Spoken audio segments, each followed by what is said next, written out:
So to begin with, economic texts, as you see, a kind of discipline which has two divisions: microeconomics اللي يكون على individual level, and macro, which has an more general level that deals with the country. A need for economic text is made urgent recently because of globalization and because of the expansion of business in the world. It is required for so many types: banking, marketing, commerce, investment sector, and many others. So it deals with various types of documents, such as business plans, blocks of tender documents, invoices, account statements, consignment bills. نحن تكون الأشياء هذه are not translated in the way we translate a literary text. تحتاج إلى دقة وتحتاج إلى يعني authentication, ratification, تصديق من مثلا معاهد مختصة. That's why it is very expensive. فممكن document، يعني قبل فترة واحد a translator just told me يعني for a translation of one page with less than 100 words in that page، يعني ممكن 2-3 lines. For this kind of translation you are supposed to pay no less than $30 for this page. That's why I tell you this kind of translation is can be a fortune for people who can develop themselves in this field. فممكن واحد بيكم يحب يطور إمكانياته بقراءة كتب، بتطوير معاني، إضافة vocabs جديدة in this specific field، في هذا الجانب المعين فقط، لأن الترجمة تخصصية. أكو تعرفون أكو simultaneous يعني الفورية، أكو consecutive يعني التعاقبية، وبعدين أنواع أخرى تتعلق بالفيلدز، مثلا الليجل يختلف عن الإيكونوميك، عن الليتراري، عن المجالات الميديا، مجالات متعددة. So يعني it is not that difficult for you. طب مو انتم مقبلين على تخرج ان شاء الله ومقبلين على عدم وجود لوظائف، بالنسبة للي متفرغ you know now so many types of or many jobs of translation could be done at home online، يعني على زوم او على اشياء اخرى، او documents تنرسل للشخص ويترجمها ويرجعها online. So I advise you to develop your capacities in this field. لأنه now this is the business, this is the work that we can do at this يعني in these circumstances. So you can develop yourselves ولا تعتمدون على أشياء اللي تتعلق بمثلا وظائف، لأنه هاي تعرفون now it is somehow difficult. So we can employ our experience in something else if we are able to develop ourselves. So these texts often present visual information linguistically, making use of mathematical systems to represent economic facts. They may use mathematical symbols، ممكن أكو رموز، segmental diagrams, and tabular information and other visual data.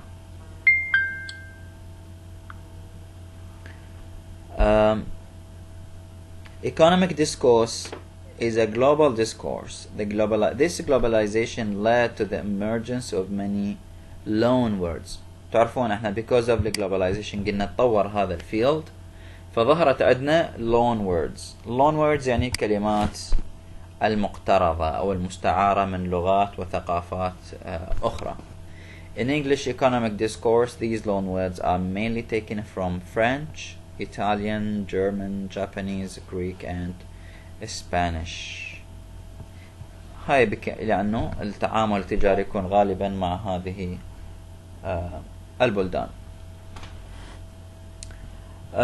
ولأنه السفر يعني because of travel, because of tourism, the great development of their commerce have brought in miscellaneous words متنوعة from every quarter of the world.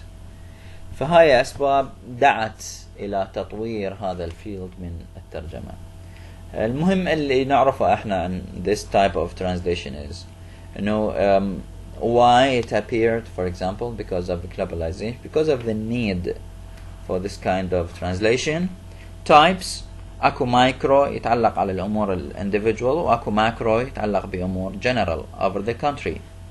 و السب divisions مالت هذا القسم اللي it is related to so many different types. For example, related to commerce, banking, investment sector, insurance industry وإلى آخره. And then we have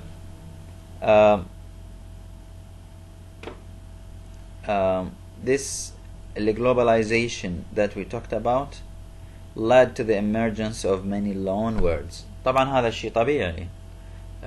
يعني تشوفون احنا عندنا اللغة for example العربية بيها many loan words that came from Turkish, for example, from Persian, because of the business, بسبب الرحلات الاقتصادية from Turkey to Arab world, from Iran to Arab world, from different countries. أكو حتى كلمات عربية موجودة في التركية في الفارسية بسبب التجارة في اللغات الشرقية, etc. So this led to the emergence of these loan words. فنحكي على الإنجليزية we have so many loan words taken from French. French يعني طبعا مو بسبب التجارة، غالبا بسبب الاحتلال الفرنسي لإنجلترا في نهاية الألف الأول. Italian, German, Japanese, other countries, because of the spirit of the English people and their fondness for travel. الناس يعني كانت تحب السفر إلى آخره. So these are the main points that we need to understand about economic translation. Translation problems and strategies. Of course, you know that in a literary text you have the flexibility, you have the freedom to deal with the text in a more flexible way than the way you have it with an economic text. إذا احنا نحكي عن economic document between two business companies, for example, any slight difference, any slight mistake might lead to a great loss, might lead to a kind of problematic situation. That's why this kind of translation is somehow it needs accuracy. Translators must stick to the information in the source language. لازم المعلومات بالsource language تكون دقيقة جدا ترجمتها. The whole document should be translated without leaving anything out. Figures, numbers should be given utmost attention, and no new numbers should be added, changed or removed. هنا تختلف عن من نسوي adaptation للتكست، نغير المدن ونغير اللهجة ونغير كثير من الأشياء. No, here we cannot change anything. We have to be very accurate. This is a kind of difference between economic translation and other types of translation. Another problem is related to the false cognates or false friends. These are the words that look alike but have partially or completely different meanings in different languages. Become in English with bekommen in German, which means to get, not to become بالألمانية.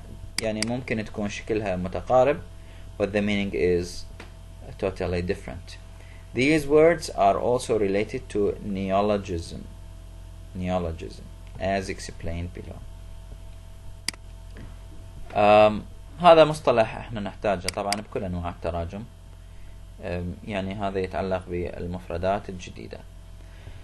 One of the most common challenges for translators of economic texts, it is defined as a newly coined lexical units or existing lexical units that acquire a new sense. هذا تعريف لneologism. شنو يعني؟ وحدات قواعدية جديدة تم تكوينها أو تكون موجودة ولكن اكتسبت معنى جديد، فهم جديد. New terms are continuously being created, and those translators often cannot find available translations for them, so they have to come up with their own. فهذه بالنسبة للtranslator is a challenge because he doesn't understand the language of the target language, So sometimes they get lost unless they are well familiar with these words. Translation strategies suggested for them هاي المصطلحات include transference with inverted commas. إذا شي ما نعرفه نسوي له مرات احنا نسميها a transliteration، ليست a translation وإنما نسميها مثلا كثيرا من الأشياء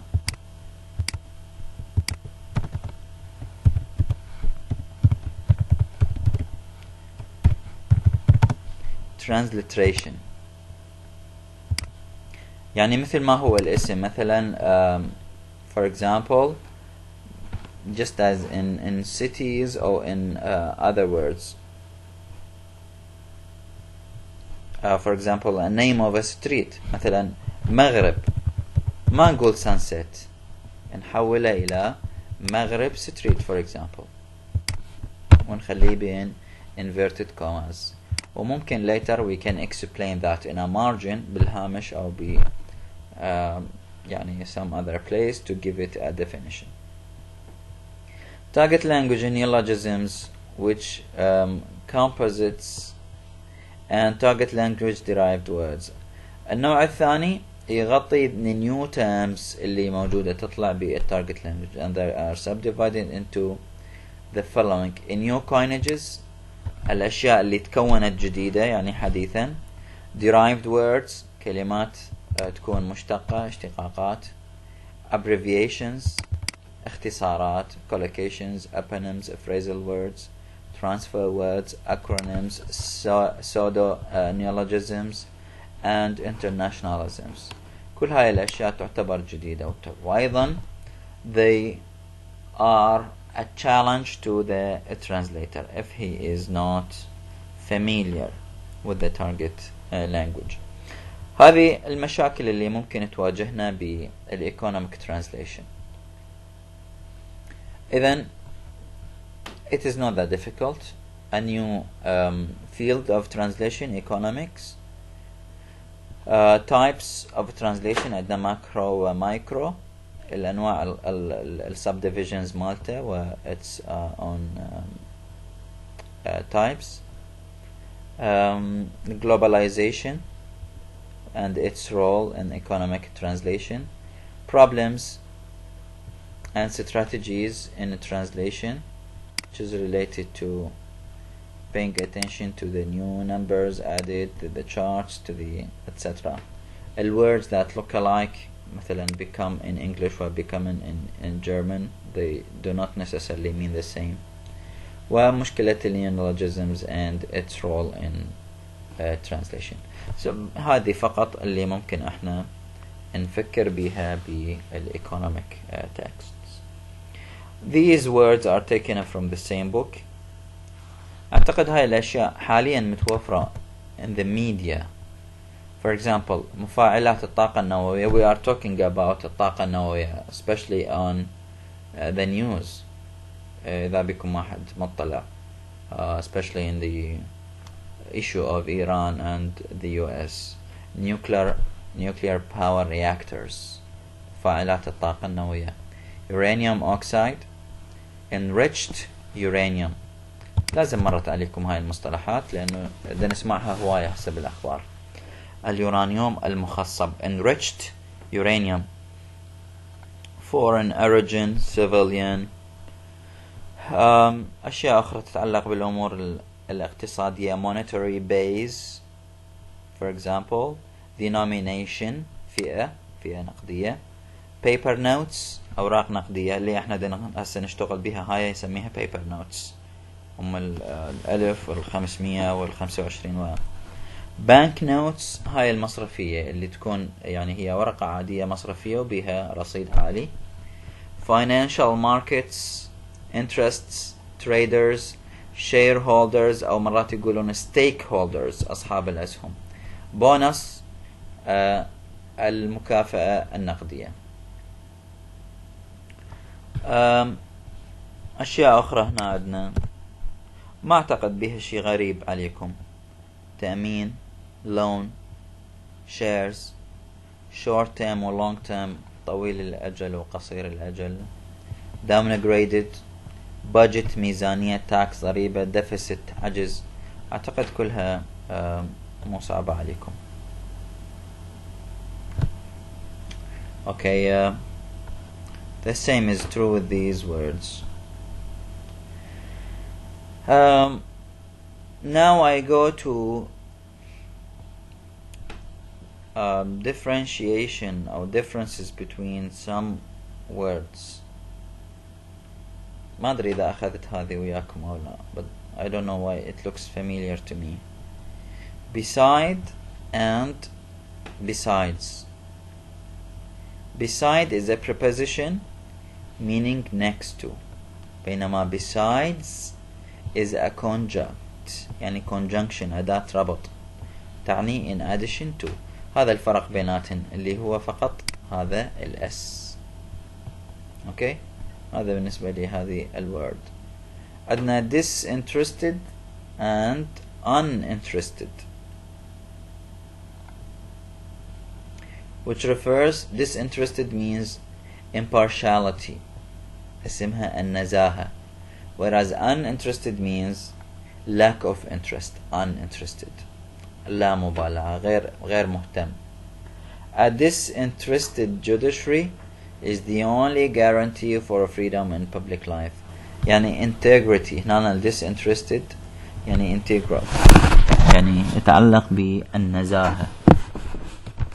اوكي وأمثلة على هاي أشياء ممكن تجينا بالامتحان بصراحة. disinterested و uninterested, beside و besides. How do we differentiate between these two words? We have disused, misuse و abuse. These three words are common in English, so we need to understand how to use them. Disuse means outdated يعني انتهى انقضى وقته, بعد صار قديم, بعد ما نقدر نستعمله. و misuse تشير إلى not used in a proper way يعني سوء استخدام. misuse تعني سوء استخدام, disuse تعني غير مستخدم بعد الآن أو منذ زمن بعيد. و abuse refers to maltreatment, سوء المعاملة. abuse means سوء المعاملة.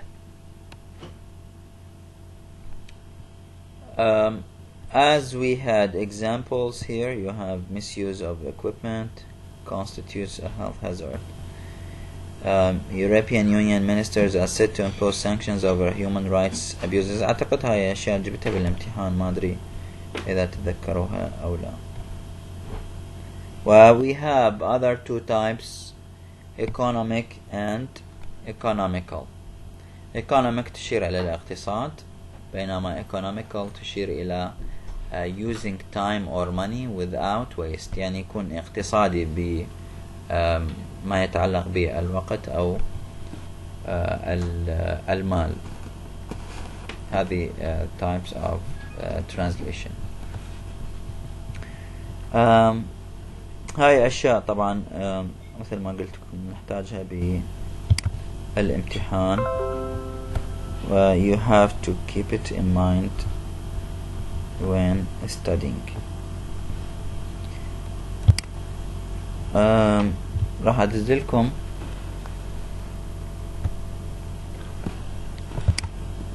فد شي هسه